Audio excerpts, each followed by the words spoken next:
Ulangi. Apakah ini pencipta langit dan bumi? Bukan. Ini apa? Tulisan. Apakah ini punya kemampuan menciptakan? Lah dia juga diciptakan. Saya yang buat. Paham? Tapi kemarin begitu belum sadar, seolah-olah tulisan ini yang menciptakan. Seolah-olah ini Tuhan kita. Dan kita puas dengan tulisan alif lam lam ha. Padahal ini cuma simbol. Di balik simbol ini, ya Allah, ada jalan menuju yang dibaliknya. Ada jalan sekali lagi. Tapi saya nggak jelaskan di sini. Ketika kita sudah menyebut-nyebut tulisan ini dan kita mengklaim, saya sudah mengingat Allah. Loh, sekarang saya mau nanya, ada yang ingat Comro nggak sekarang di sini? Ada. Kok bisa? Hah? Tiap hari? Oh, tiap pagi makan Comro. Makanya ingat ya? Oke, coba sekarang ingat-ingat Comro. Ketika kalian makan Comro, sampai kalian lupa semua rasa yang sedang terjadi di sini, semua pengalaman yang sedang terjadi di sini, lupa semuanya. Karena konsepnya Tuhan itu ada di sana. Sehingga yang menemani kita saat makan, rasa-rasa yang muncul itu nyaris tidak pernah terasakan lagi. Padahal ketika kalian tidak bernapas lagi, jejalin itu Comro ke sini. Bisa dirasakan? Bisa membedakan Comro enak dengan tidak enak? Bisa membedakan Comro yang renyah dengan yang batu? Nggak bisa. Kan kita bisa membedakan itu karena ada dia. Ada sang kehadiran, ada napas. Ketika kita sudah tidak bernapas lagi, semua kemewahan itu tidak bisa kita nikmati lagi.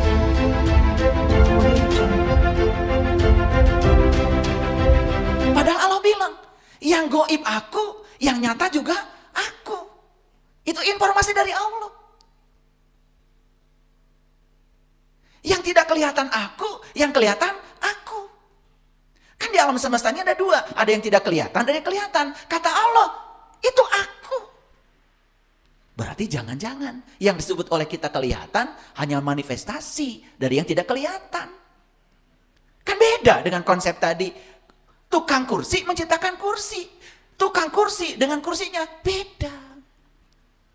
Tapi Allah setelah menciptakan, Allah mengatakan aku bersama kamu, lebih dekat kepadamu daripada urat nadi lehermu. Allah sudah menciptakan tubuh kita. Disemaikan rasa cinta kasih kepada ayah, kepada ibu. Terjadilah pertemuan antara dua sel. Satu sel dari ayah, satu sel dari ibu. Di tempat yang sangat aman yang bernama rahim. Dan kemudian Allah bilang, aku tiupkan kepadanya ruhku. Yang ditiupkan kepadanya bukan ruhmu kok. Ruhku. Bagian dari dirinya. Setelah itu beliau mengatakan, wa huwa ma'akum, aku bersamamu dimanapun kamu berada. Wa nahnu aqrab ilaihi min hablil warid, aku lebih dekat kepadamu melampaui dekatnya urat nadi leher. Tapi sampai sekarang kita seolah-olah diri kita ini adalah diri yang terpisah dari dirinya. Kenapa? Ada konsep di sini tentang Tuhan yang sudah masuk di otak kita, yang diulang-ulang. Hukumnya sederhana. Semua kebohongan yang diulang-ulang, lama-kelamaan juga dianggap sebagai kebenaran. Jangan-jangan yang kita yakini selama ini hanya kebohongan yang dikonstruk oleh pikiran kita sendiri, bukan yang sebenarnya. Pelan-pelan ya ngajinya, sampai sini udah mulai ngerti? Udah mulai sadar? Sadar? Sadar sedikit-sedikit sadarnya, nggak apa-apa. Makanya Allah bilang, bal aksarohum, luar biasa. Ini kata-kata yang dipakai adalah aksarohum. Kasiro. Kasiro itu kebalikan daripada kolil. Kalau kasiro itu sebagian besar, kalau kolil sebagian kecil. Ternyata kata ayat ini, yang tidak tahu itu sebagian besar. Makanya ahli-ahli fisika kemudian tertarik untuk mempelajari bagaimana sih asal-usul alam semesta ini? Bagaimana sih asal-usul penciptaan manusia? Kenapa di dunia ini ada pohon-pohon, ada binatang-binatang? Mereka melakukan penelitian mulai dari binatang bersel tunggal sampai kepada binatang dan makhluk yang bersel kompleks seperti manusia. Lahirlah yang disebut dengan Charles Darwin yang terkenal dengan teori evolusinya. Kan dia ingin menjelaskan. Lahirlah ahli-ahli fisika yang menceritakan tentang asal-muasal alam semesta. lahirlah berbagai teori. Ada teori Big Bang, ada teori ini, teori itu namanya teori. Teori itu dibuat untuk menjelaskan sesuatu supaya terjelaskan. Tapi apakah teori itu sudah bisa menjelaskan yang sebenarnya? Belum tentu. Kenapa sekarang diajarkan teori itu? Itu yang dianggap sebagai yang masuk akal untuk kondisi saat ini. Ingat ya, makanya ilmu pengetahuan berkembang terus. Makanya tidak boleh mengklaim, saya paling hebat, saya paling benar, saya paling tahu. Wah, orang yang kayak gitu sudah jatuh jadi orang bodoh. Makanya belajar itu sepanjang hayat. Ulangi lagi, saya tanya sekali lagi. Siapa yang menciptakan langit dan bumi? Allah. Cukup? Kalau orang yang pengetahuannya dalam, kemudian dia berpikir, bagaimana asal-muasalnya? Sampai ada orang yang menciptakan, oh ternyata yang diciptakan oleh Allah di rahim ibu. Pertama itu otak. Setelah otak kemudian tulang belakang. Setelah tulang belakang jantung. Sampai dipencerongin. Dipencerongin. Apa itu? Ya pokoknya begitulah. Memang kata-kata itu tidak bisa. Tapi maksudnya ngerti kan? Dipencerongin. Dari mulai pertemuan manu dengan mani, dipencerongin. Ih, otak dulu. Sampai dibuat ya catatan-catatan. Hari pertama begini, hari kedua begini, hari ketiga begitu, hari ke-40 begini. Bulan pertama begini, bulan kedua begini, bulan ketiga. Sampai orang bisa membuat, oh kalau lahirnya 7 bulan itu kolot. Kalau 8 bulan, ngora deh, 8 bulan kolot deh. Bingung kan? Tuh. Biar bingung sekalian. Itu kan karena dipencerongin. Betul nggak? Sampai bisa tahu. Bagian tubuh yang paling tua di dalam diri kita bagian mana? Oh itu yang namanya otak. Lalu timbul pertanyaan, kok di Quran ada kata-kata Baitil Atiq, rumah tua? Jangan-jangan itu yang dimaksud Allah. Tuh, begitu ya cara belajar. Betul nggak? Kok di Jakarta ada kota tua, di Semarang ada kota tua, di Bandung ada Dayakolot? Wah. Betul nggak? Itu. Tapi orang yang belajarnya tidak sampai ke situ, apalagi tiap hari cuma nyalahin orang, dia menganggap orang lain yang berbahaya, bukan kebodohannya yang berbahaya. Nggak sampai situ. Kerjanya cuma menyerang orang aja begitu. Udah pakai baju yang dianggap suci lagi oleh umat. Pakai macam-macam. Tapi yang keluar dari sini kata-kata yang dangkal. Yang tidak mencerahkan umat. Yang mengajarkan kebencian. Yang mengajarkan fanatisme buta. Tidak mengajarkan untuk berpikir cerdas dan kritis. Masih ingat ya kajian kita yang kemarin? Ingat ya. Bahwa pendidikan bukan mengisi wadah kosong. Tapi pendidikan itu pada hakikatnya adalah menggali potensi diri. Meningkatkan keterampilan berpikir. Makanya hasil pendidikan itu ada yang namanya kognitif, ada yang namanya afektif, ada yang namanya psikomotor. Itu hasil pendidikan. Kognitif, keterampilan berpikirnya maju. Afektif, sikapnya jadi waras. Psikomotor, dia punya keterampilan yang bisa bermanfaat buat orang banyak. Gitu. Ngerti ini teh? Melohok aja.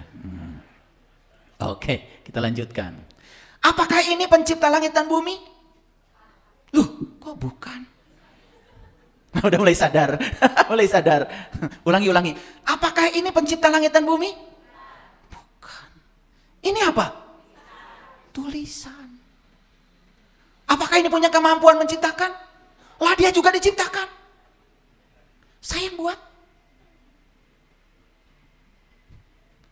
Paham? Tapi kemarin begitu belum sadar, seolah-olah tulisan ini yang menciptakan. Seolah-olah ini Tuhan kita. Dan kita puas dengan tulisan alif lam lam ha. Padahal ini cuma simbol. Di balik simbol ini, ya Allah, ada jalan menuju yang dibaliknya. Ada jalan sekali lagi. Tapi saya nggak jelaskan di sini. Mahal. Enak aja saya nyari aja belasan tahun.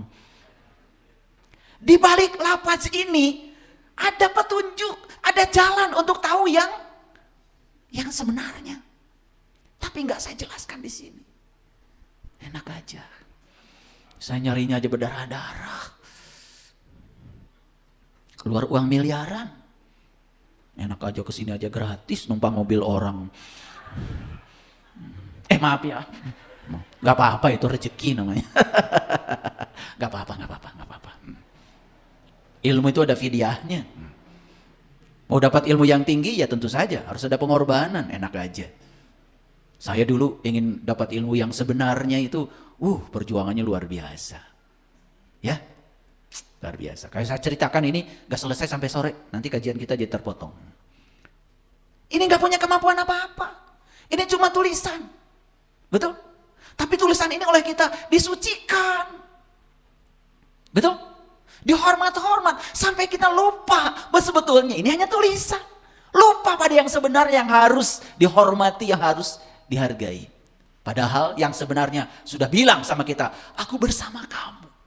Lebih dekat daripada urat nadi lehermu. Sekarang saya mau tanya, tulisan ini dekat apa jauh sama kalian? Terpisah atau menyatu? Tapi ada gak yang menyatu di situ? Apakah yang menyatu dalam diri kita yang sekarang sedang menghidupi tubuh kita, sedang membuat jantung kita berdetak, sedang membuat sel-sel dalam tubuh kita bekerja, bisakah digambarkan dengan satu tulisan ini? Tidak. Dia adalah zat yang laisa kamitslihi syai'un. Itu yang harus dikenali. Kalau begitu, sudah saya sekarang tulisan ini saya suarakan. Allah. Kedengaran? Ulangi lagi. Allah. Kedengaran? Apakah itu yang mencipta? Lah yang kalian dengar barusan suara apa? Itu kan sebutan dari tulisan ini. Betul nggak? Nah, lucu ya. Ketika kita sudah menyebut-nyebut tulisan ini dan kita mengklaim saya sudah mengingat Allah. Loh, sekarang saya mau nanya, ada yang ingat Comro nggak sekarang di sini? Ada. Kok bisa? Hah? Tiap hari? Oh, tiap pagi makan Comro. Makanya ingat ya? Oke, coba sekarang ingat-ingat Comro. Oke, udah? Ingat? Ingat kan? Ingat. Apakah Comro itu C-O-M-R-O? Lah, apa itu? Wah, jadi pintar kalian. Jadi yang Comronya yang mana? Yang mana? Lah, pakai kaya-kaya lagi. Ya Comro masih boleh pakai kaya-kaya, karena ada pembandingnya. Pokoknya yang kayak misro Pak, cuman bedanya itu pedes-pedes. Nah, kalian bilang itu pedes, itu asin, itu kata-kata itu pun tidak cukup menggambarkan rasa yang ada di sini. Karena kita semua terjebak oleh kata-kata sampai lupa sang kehadiran pada diri kita. Coba kalian makan Comro, ingat gak sama sang pemilik diri kita ini? Betul gak? Kok saya bisa merasakan pedes? Saya bisa membedakan oncom bukan oncom. Saya bisa membedakan asin. Saya bisa merasakan manis. Apakah manis itu? M-A-N-I-S? Bukan. Bisa menggambarkan manis? Gak bisa. Nah karena sudah dikasih kategori M-A-N-I-S, sampai kita lupa sang keberadaan pada diri kita. Ketika kalian makan Comro, sampai kalian lupa semua rasa yang sedang terjadi di sini. Semua pengalaman yang sedang terjadi di sini. Lupa semuanya. Karena konsepnya Tuhan itu ada di sana. Sehingga yang menemani kita saat makan, rasa-rasa yang muncul itu nyaris tidak pernah terasakan lagi. Padahal ketika kalian tidak bernapas lagi, jejalin itu Comro ke sini. Bisa dirasakan? Bisa membedakan Comro enak dengan tidak enak? Bisa membedakan Comro yang renyah dengan yang batu? Nggak bisa. Kan kita bisa membedakan itu karena ada Dia. Ada sang kehadiran, ada napas. Ketika kita sudah tidak bernapas lagi, semua kemewahan itu tidak bisa kita nikmati lagi. Masih mencari di luar diri. Karunia ting. Itu karena ada konsep yang salah di sini. Makanya kalian itu pergi ke toko buku. Cari buku yang menjelaskan Tuhan. Dan dikiranya kalau ada buku yang menjelaskan Tuhan, dikiranya itu Tuhan. Ketika kita tahu sifat 20, mulai dari wujud sampai yang terakhir, mutakaliman, apal 20. Apakah yang diceritakan oleh kita itu adalah Dia? Nggak ada. Dia itu tidak bisa diceritakan, tidak bisa digambarkan, tidak bisa dipelajarkan, tidak bisa diterangkan. Bahkan Dia tidak punya nama, tapi Dia bisa dirasakan kehadirannya setiap ruang dan waktu bagi mereka yang berkesadaran. Makanya saya sering bilang ya di awal kajian, mari kita puji Dia bersama-sama merasakan kehadirannya. Karena Dia bersama kita meliputi sel dalam tubuh kita. Saya mengulang-ulang kalimat itu Saya berharap kalian sadar.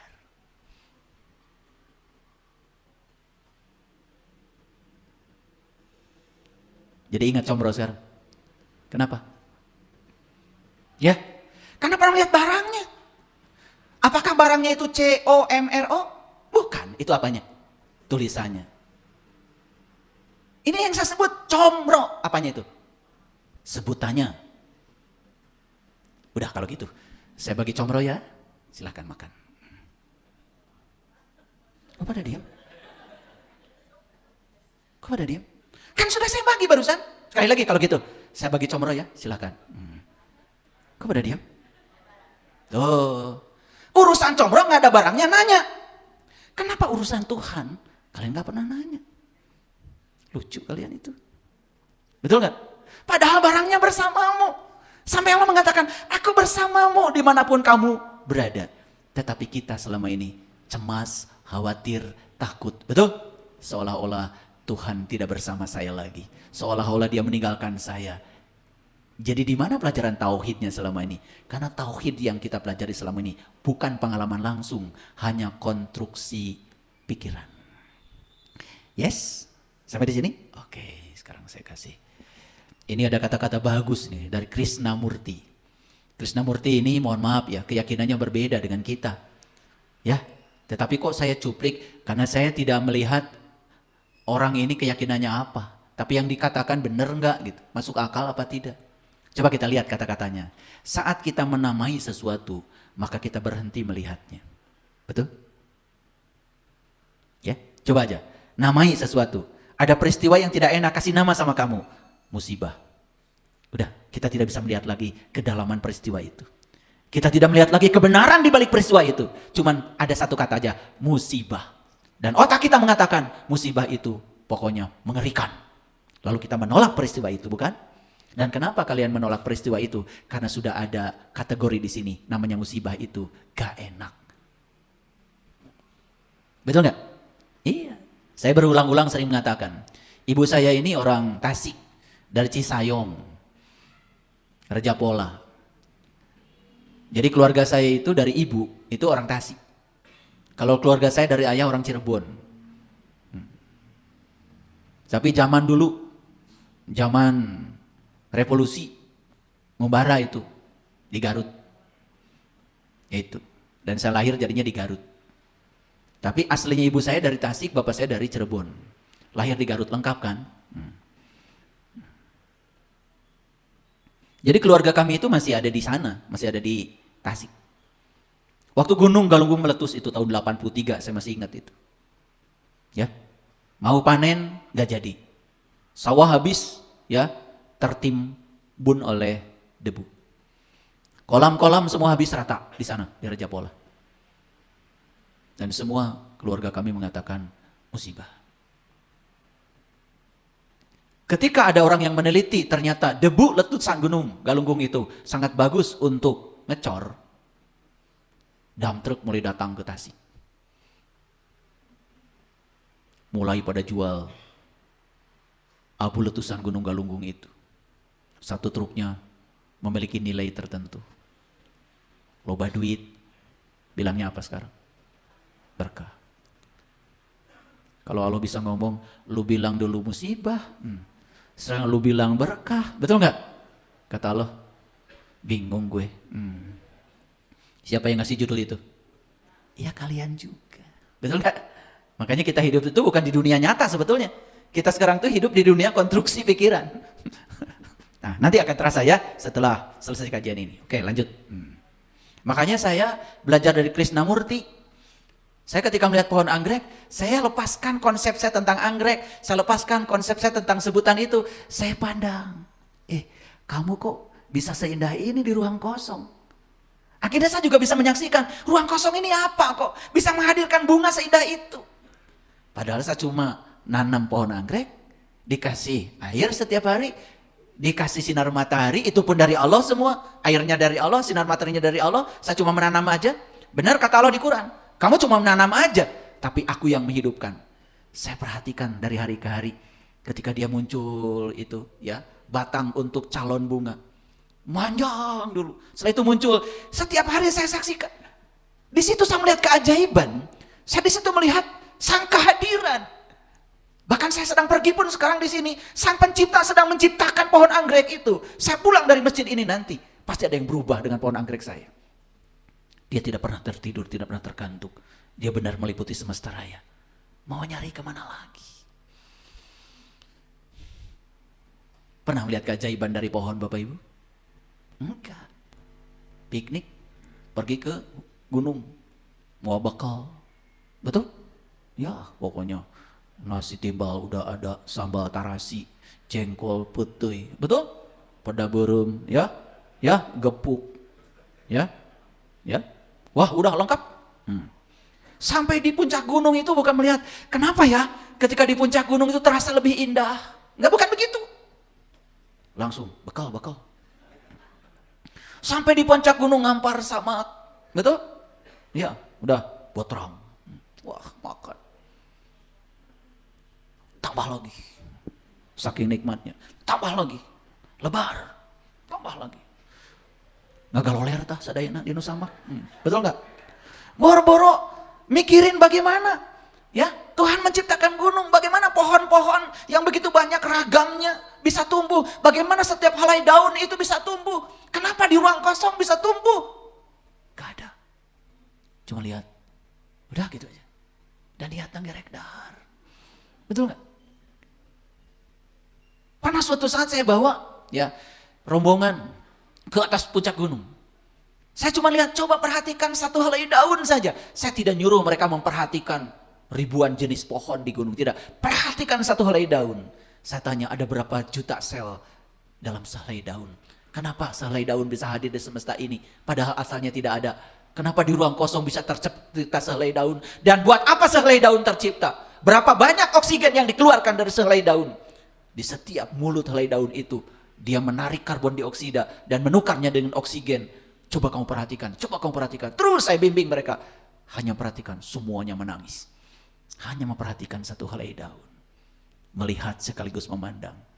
Kenapa selama ini kita tidak bertemu keajaiban? Karena kita melihat sekaligus tidak memandang.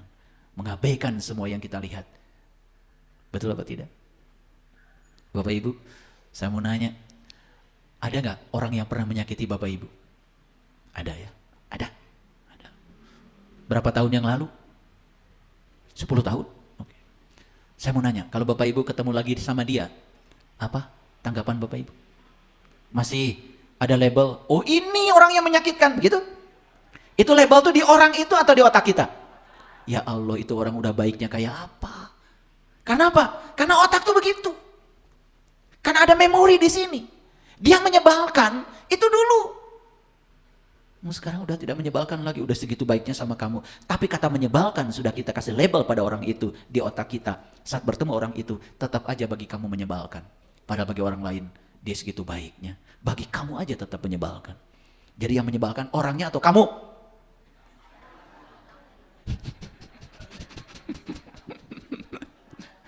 Siapa yang menyebalkan? Ternyata yang menyebalkan kacamatamu. Betul Pak tidak? Iya. Dan sekali kita melebali orang itu jahat, menyebalkan, dan itu sepanjang tidak diubah di sini. Walaupun orang itu sudah berubah, tetap saja kau akan memandang orang itu menyebalkan. Kita punya pasangan, mungkin pernah melakukan kesalahan selama berumah tangga. Ya apa tidak? Masih sebel sekarang? Siapa yang menyebalkan? Nah, kamu. Paham kan ya? Dia sudah begitu baik, begitu sayang sama kamu, tapi terus aja label itu tidak kamu cabut di otakmu tentang orang itu.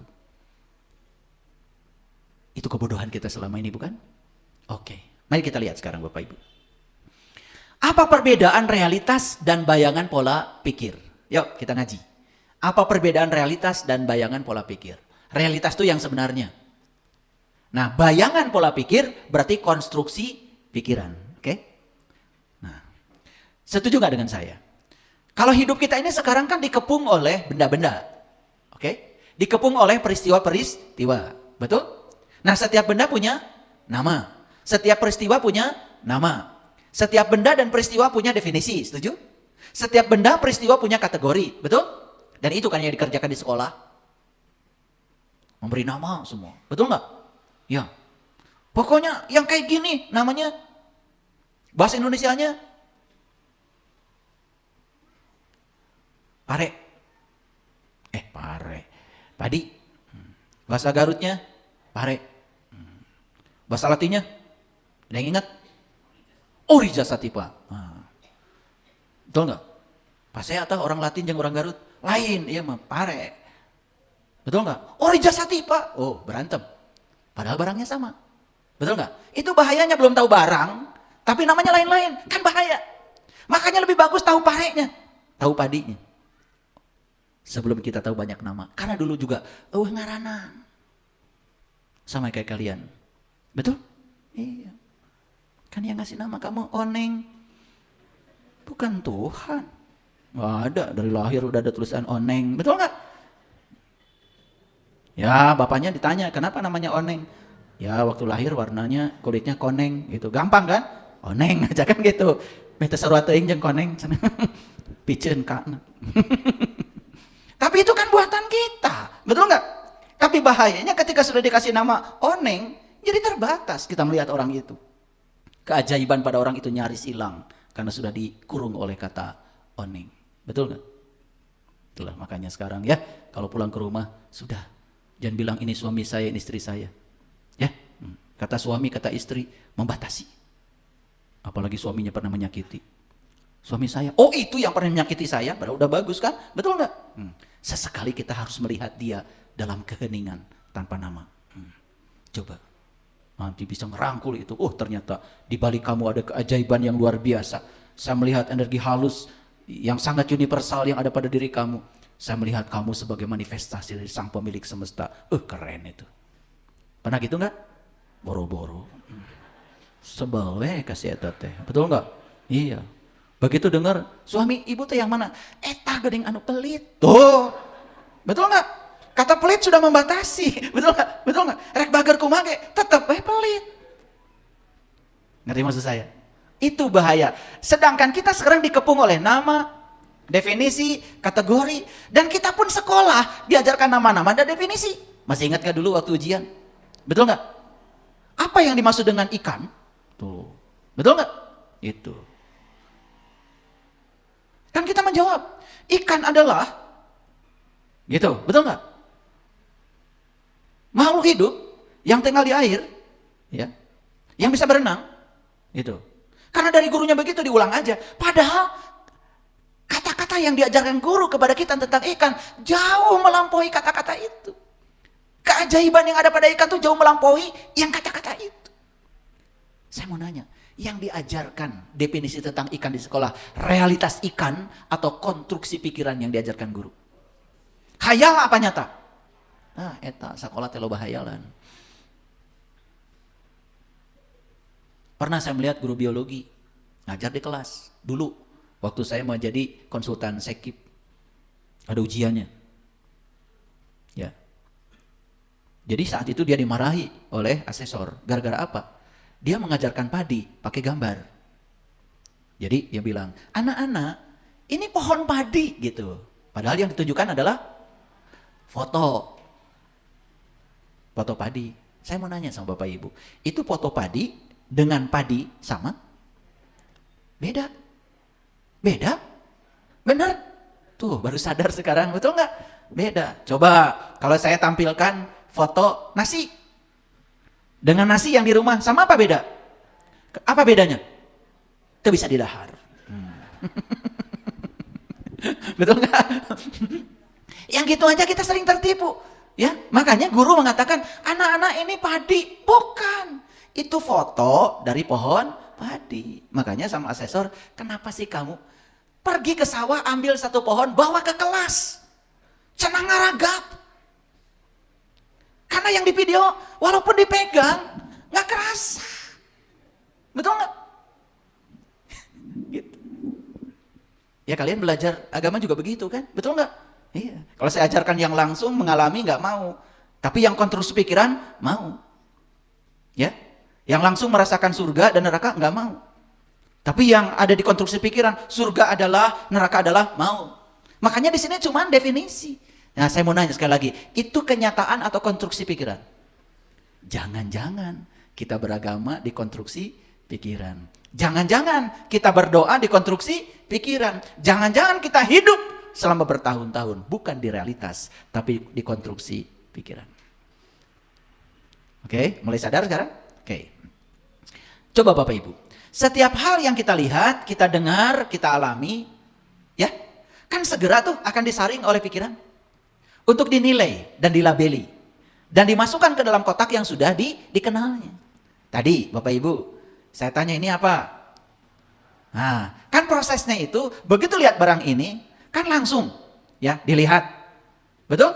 Nah, kan apa yang dilihat ini segera disaring kan oleh pikiran. Nah, karena pernah melihat yang seperti ini namanya kacamata, maka kemudian dilabeli oleh Bapak Ibu, ini kacamata. Kalau saya sekarang, dah bukan. Ini mah comro. Marah nggak Bapak Ibu? Pasti marah, betul nggak? Gitu. Kalau saya bilang ini comro pasti marah. Karena yang ada di otak ini, yang kayak gini namanya kacamata. Nah, itulah proses kita melihat dan merasakan kenyataan. Yuk sekarang. Setuju nggak dengan saya? Ketika kita melihat sesuatu yang disebut ikan, maka saat itu juga sesuatu itu kehilangan keajaibannya. Betul nggak? Itu mah ikan, udah aja. Bapak Ibu tidak pernah ingin tahu, ya, merasakan bagaimana licinya. Betul? Badan ikan, mewah nggak Bapak Ibu? Bagaimana anyirnya, ya, bau ikan, mewah nggak Bapak Ibu? Mewah kan?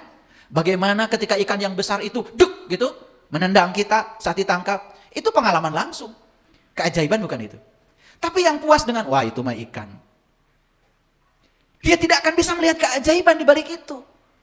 Itulah bahayanya ketika segala sesuatu diberi nama, makanya semua keajaibannya akan hilang. Clear? Oke. Jadi setuju nggak Bapak Ibu kalau kita selamanya telah terpenjara oleh ide? Ide tentang apa? Tentang sesuatu. Misalkan ide tentang ikan. Kan sudah jadi ide di sini. Nah, ide itu disebut label mental. Dan ide itu justru yang akan menjadi kabut halus yang akan menutupi lensa batin kita untuk melihat keajaiban yang lebih dalam lagi. Nah, timbul kesimpulan sekarang. Jadi selama ini kenapa kita tidak bisa melihat keajaiban dalam hidup ini? Karena kita sudah ada ide tentang yang kita lihat. Padahal ide itu bukan yang sebenarnya, itu hanya label mental. Sering disebut konstruksi pikiran. Oke, nah kita mengira sedang melihat realitas. Padahal yang kita lihat itu hanya bayangan dari pola pikir kita sendiri. Waduh, ini bahaya nih. Makanya apalagi kalau saya bicara dari sisi fisika kuantum. Apa yang disebut dengan realitas oleh kita, ternyata oleh ahli fisika tidak benar-benar realitas. Wah, apalagi kalau dijelaskan itu, udah itu terlalu jauh ya. Belajar fisika juga belum, apalagi fisika kuantum. Betul nggak? Ya, makanya sekarang juga di universitas, pelajaran fisika itu pelajaran yang paling ditakuti oleh mereka yang mau belajar. Ya, kenapa? Ya, karena kepalikannya yang luar biasa. Oke, Bapak Ibu. Jadi, sampai sini mengerti? Oke, sekarang saya mau nanya. Ini gambar yang pertama ini yang saya tunjuk ini, yang sebelah kiri. Gambar apa? Gambar apa? Ikan. Ikan apa? Oh, macam-macam ya namanya. Betul nggak? Gambar ya? Foto ya? Ikan bukan?